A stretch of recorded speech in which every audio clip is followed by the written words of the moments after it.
Hello and welcome to ET live stream. मैं हूं Kavita Agarwal and EXP invest की founder. तो चलिए शुरू करते हैं हमारे आज के पहले स्टॉक से, जिसका नाम है EBIT India.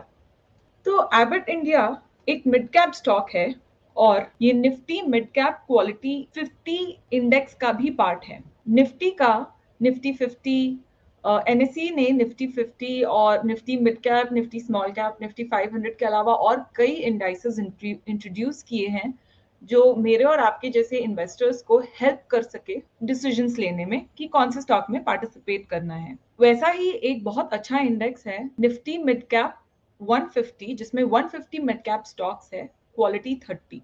So basically Nifty mid cap 150 का जो इंडेक्स है उसमें से जो बेस्ट 30 stocks है based on quality, picked on the basis of things like EPS, price to book value, PE ratio and so on. Abbott India basically उस index का part है।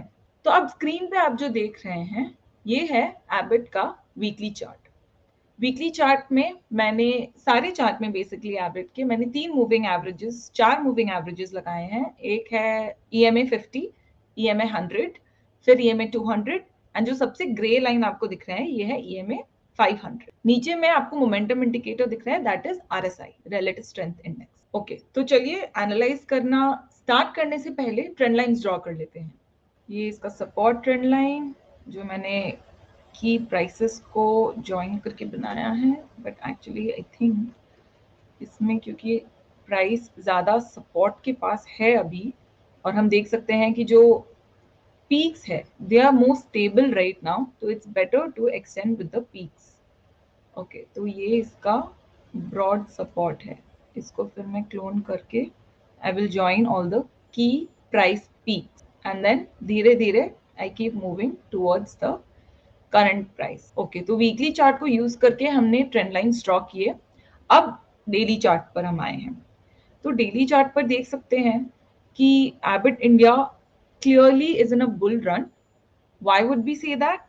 क्योंकि जब से एबिट इंडिया ने यहाँ पर 15,700-800 के लेवल पर सपोर्ट लिया था, तो आप देख सकते हैं कि RSI यहाँ 30 को टच करके ऑलरेडी ऊपर टर्न हो चुका है और उसके बाद से हायर हाइज बना रहा है। तो higher highs is our first indication कि एक स्टॉक अप ट्रेंड में है। नॉट जस्ट हायर हाइज, यहाँ क्योंकि RSI 70 के ऊपर जा रहा है बार बार, वी कैन क्लियरली से कि एबिट में काफी अच्छा बुल रन अंडरगोइंग है। अब हम एक टाइम फ्रेम और नीचे आए हैं 75 मिनट चार्ट पर। Okay, on the 75 minute chart अगर आप देखेंगे तो आपको दो क्लियर पीक्स स्टडी करने मिल रहे हैं, दो क्लियर पीक्स एंड दो क्लियर बॉटम्स। तो ये जो क्लियर बॉटम यहाँ था, यहाँ आप देखेंगे एक RSI पॉजिटिव डाइवर्जेंस आया था, जिसके बाद हमारा मेन अप ट्रेंड स्टार्ट हुआ था। इस अप ट्रेंड के स्टार्ट होने के बाद एबिट ने वन साइडेड 34% की रैली दी थी इन अप्रोक्सीमेटली 180 डेज। 180 डेज मतलब अपना 6 महीने में, 6 मंथ्स में। उसके बाद में एक छोटा सा करेक्शन लिया था which was around 17% with in a time span of 2 months. Alright, अब उसके बाद क्या हुआ यहाँ पर अगर हम देखते हैं तो RSI on the 75 minute chart was clearly hovering above the level of 30, which was an indication that the correction is definitely underway, but it is not bearish yet. अगर एबिट इंडिया बेरिश होता तो 30 का level clearly 75 minute की chart पर breach होता हुआ दिखता। This is just a rule of thumb, it's not a very hard rule. बहुत बार होता है कि RSI 75 मिनट चार्ट पर 30 का लेवल ब्रीच करने के बाद भी the stock continues the bull run. Those are exceptional cases but it happens.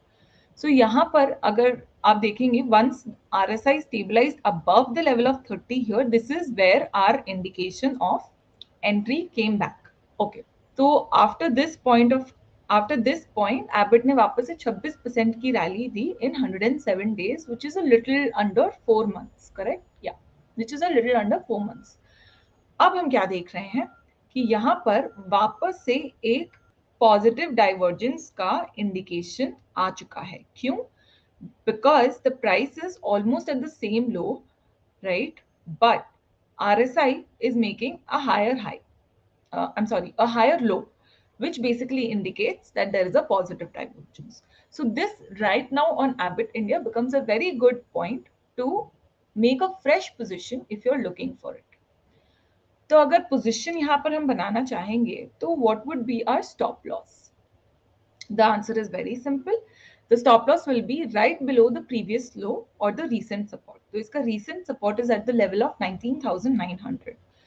Leaving some space for whiplash, we will keep a safe stop loss near a little bit lower than this support zone. We will go for the level of 19,760. So that gives you a very comfortable stop loss of 2.7% और 3% पकड़ लीजिए आप round of करके.